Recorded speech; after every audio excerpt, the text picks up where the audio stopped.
प्रश्न, एक रेखाखंड AB पर AD और BC दो बराबर लंब रेखाखंड हैं। दर्शाइए कि CD रेखाखंड AB को समद्विभाजित करता है।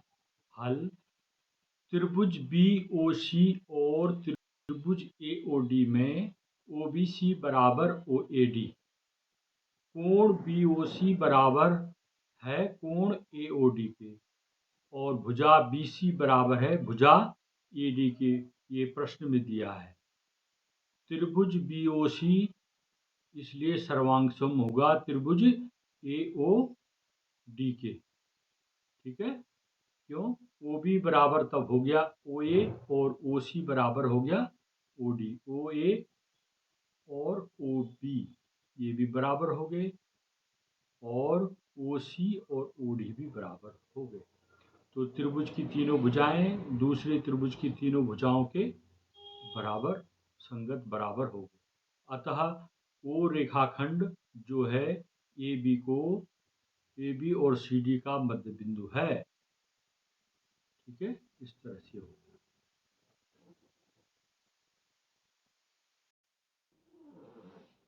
प्रश्न 2 है, दर्शाइए कि समकोण त्रिभुज में कर्ण सबसे लंबी भुजा होती है।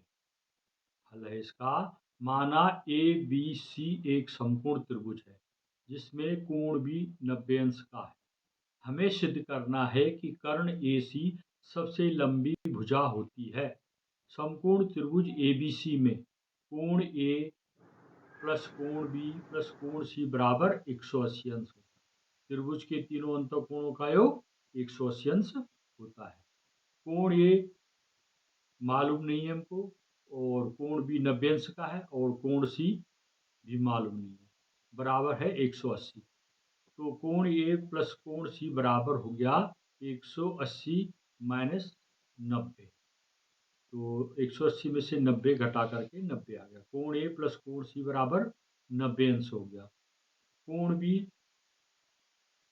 बराबर है 90, है ना? तो कोण B इज ग्रेटर देन कोण C है, और कोण B इज ग्रेटर देन कोण A। जो कोण B है इन दोनों कोणों से बड़ा है। हम जानते हैं कि बड़े कोण की सम्मुख भुजा बड़ी होती है। तो AC कोण B की सम्मुख भुजा AC है। AC is greater than AB और AC is greater than BC।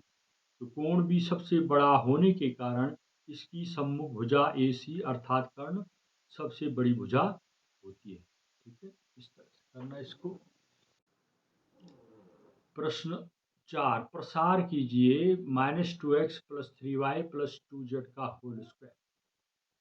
सूत्र फॉर्मूला है इसमें, सर्वसमीका है एक, a plus B plus C का होल स्क्वायर बराबर a square plus B square plus C square plus 2ab plus 2bc plus 2ca। व्यंजक, इस व्यंजक की तुलना a plus B plus C के होल स्क्वायर से करने पर a मिलेगा हमको -2x, b होगा 3y और c होगा 2z। इसलिए अब सर्वसम्मिका क्या हो जाएगी, a की जगह -2x लिख दिया, b की जगह प्लस 3y और c की जगह 2z लिख दिया। अब हो गया a स्क्वायर मैंने -2x का whole square plus b square मैंने 3y का होल स्क्वायर प्लस 2z मैंने c है जो c स्क्वायर 2z का होल स्क्वायर प्लस 2ab 2 गुणा -2x गुणा 3y प्लस 2bc मैंने 2 गुणा 3y गुणा 2z प्लस 2ca 2 गुणा 2z इंटू -2x। तो इसको हल करेंगे आगे। 2 का square 4, 4x square plus 3 3 9y square plus 2 दूना 4 4z स्क्वायर, 2 दूना 4 3 12, ऋण चिन्ह है तो ऋण आ जाएगा तीनों में, एक बार ऋण चिन्ह है, -12xy प्लस 2 3 6 दूना 12yz। इस तीनों में एक बार माइनस है तो माइनस आ जाएगा, 2 दूना 4 दूना 8 -8zx। ये आंसर हो गया। ठीक है। प्रश्न 5, 0.999 को पी बाई क्यू के रूप में व्यक्त कीजिए। हल होगा इसका, माना x बराबर 0.999, ये समीकरण 1 हो जाएगी।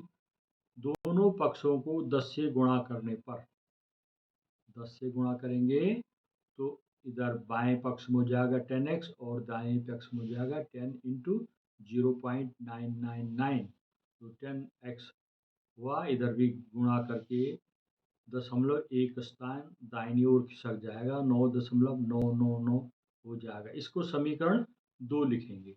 समीकरण 1 को समीकरण 2 से घटाने, समीकरण 2 से घटाने पर 10x माइनस x बराबर 9.999 माइनस 0.999 घटाने पर क्या होगा, बाएं पक्ष में 10 में से 1 गया, 9x हो गया, और इधर डेसिमल पॉइंट के बाद 999 है तो ये कट गया, केवल 9 बच गया। तो 9x बराबर 9, तो x बराबर क्या हो जाएगा 1। इस तरह से होगा।